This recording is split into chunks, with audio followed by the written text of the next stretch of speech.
project is secure voting. It's a blockchain-based voting system. It's the neutrality of its voters, allowing them the freedom to cast the votes without fear of said votes being compromised or leaked. Users are able to register as voters and cast the votes to be encrypted and stored on the blockchain with little ties to who they voted for. Actions on the system that are audited and stored in logger to ensure that the system itself is a fair and a true to its word.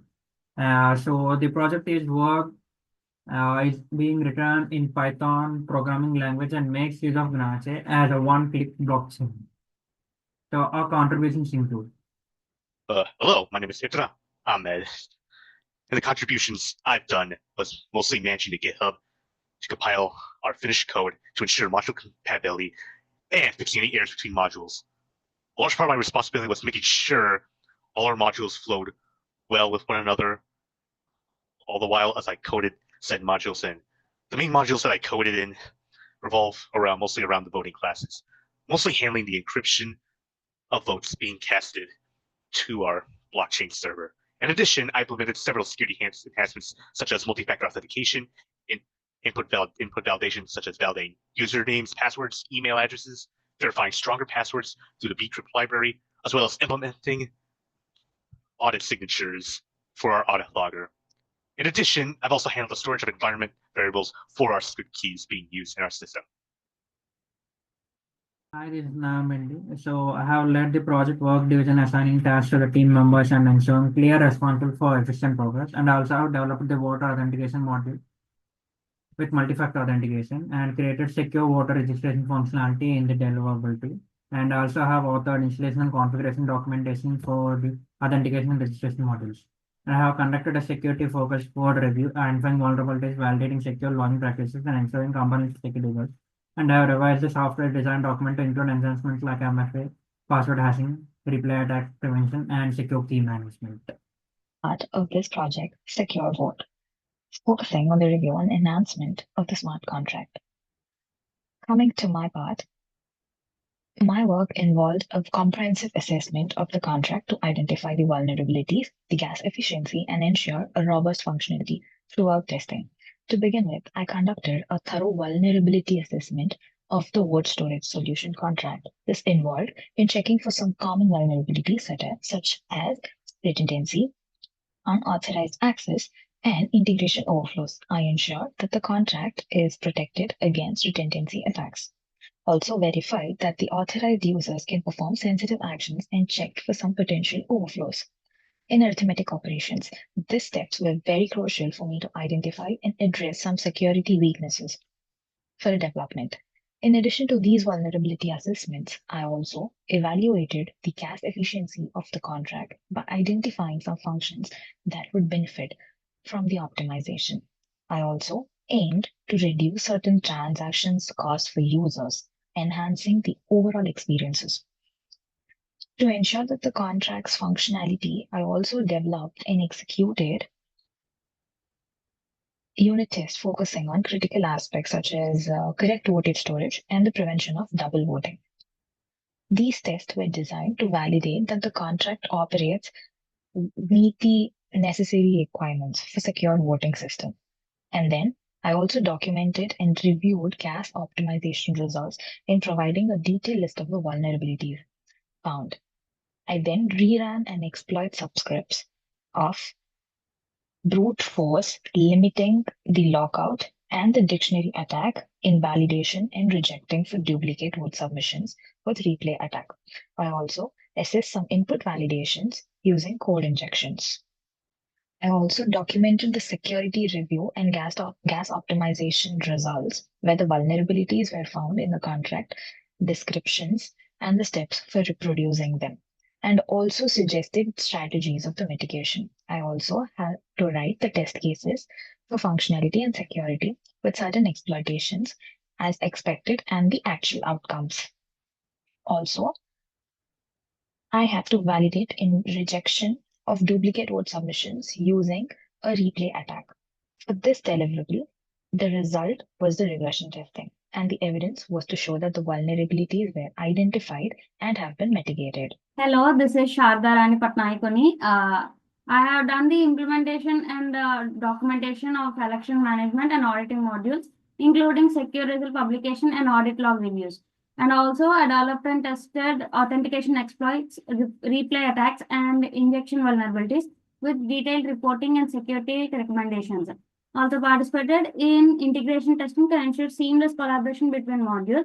And for the last, I have compiled a comprehensive milestone report consolidating design updates, implementation changes, testing results, and future recommendations. Thank you. All right, at the start, we'll be demoing an example implementation of our secure vote software.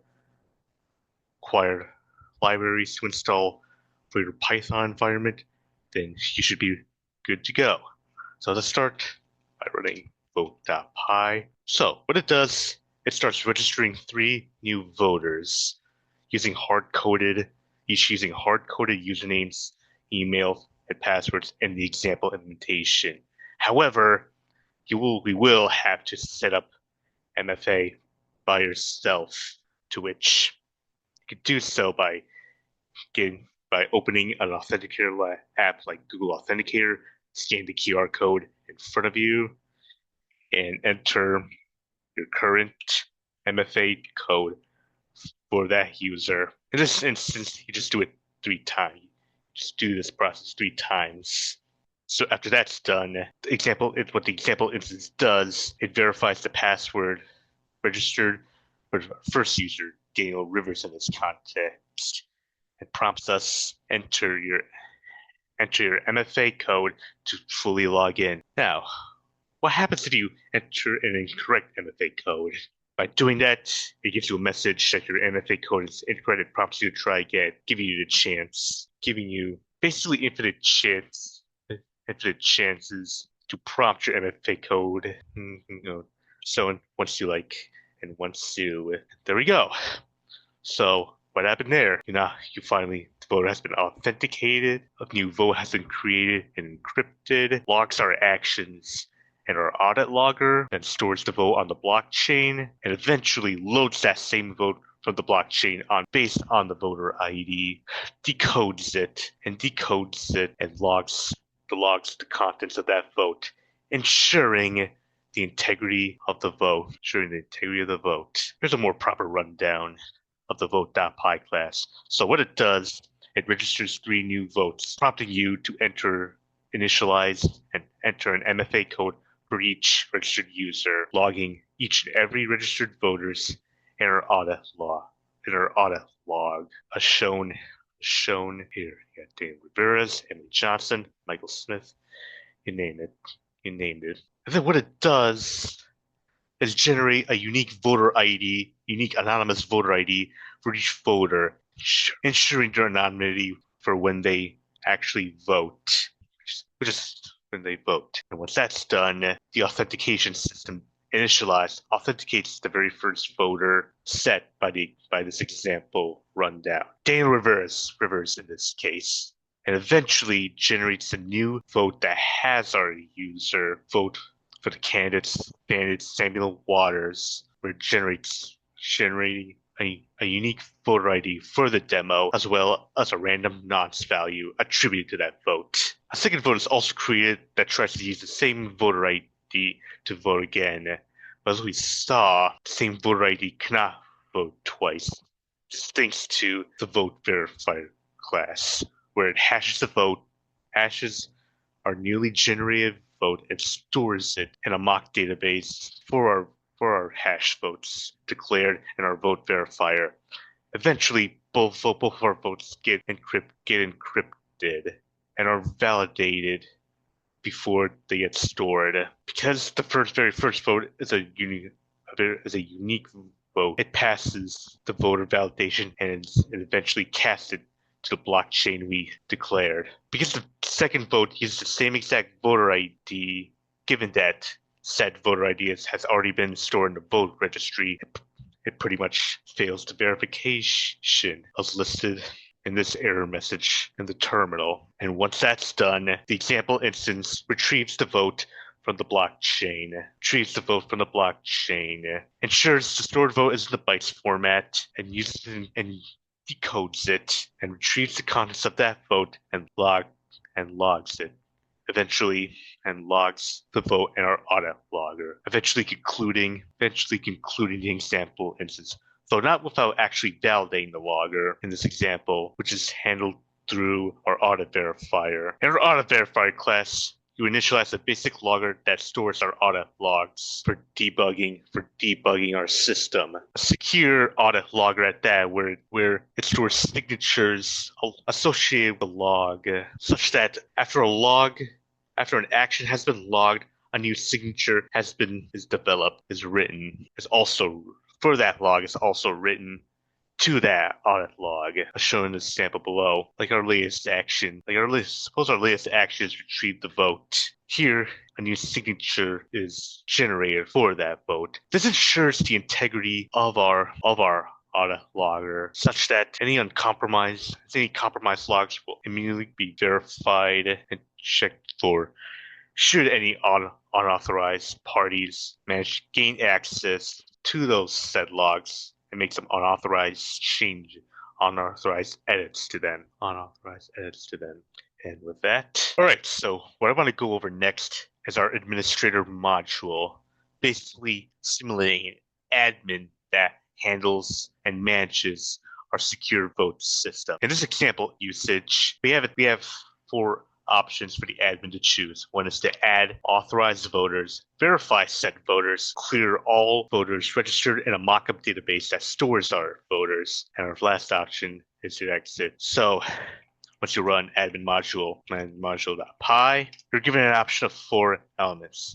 Any other input results in an invalid choice, prompting you to try again. So say I want to add a new voter. It prompts us to enter a username for that new voter, which indicates, for example, enter a new password for that voter, and then enter a new email for that voter, which must be a valid email format, like your university username, or email for example. That's an example. For example, here's the format I would typically use. No capital letters, though. And once you got the initial steps successful, you can scan the QR code in front and enter your MFA most freely. Now you have a new voter registered, and our administrator has added that voter to its mockup database, which can view freely by the verify voters option. If you want to clear those voters, what you can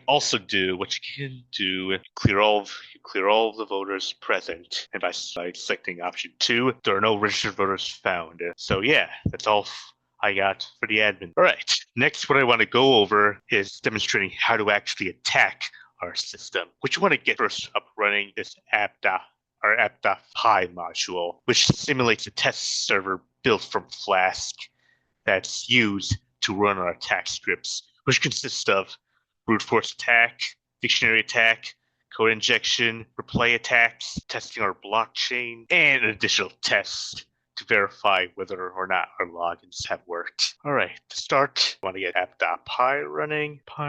Yeah, once that's running, we can run our attacks. We can run our attacks freely. So suppose you want to try and brute force the authentication system. For that, you try to run brute force.py. Yeah, but a test user has already been registered, so you can just authenticate it using Google Authenticator. All right. So in our brute force example, it failed to log into our test user, which is admin in this case, running it through with a series of passwords as listed below. After failing 5 times, it basically locks the account for admin, overall stopping any attempts to try and brute force our authentication system. Then what the system does is try again with a test user that doesn't even exist, and because too many requests were sent to the server, it triggers the rate limiter, so what the rate limiter does, it checks for how many requests are sent within a specific time period, which in this case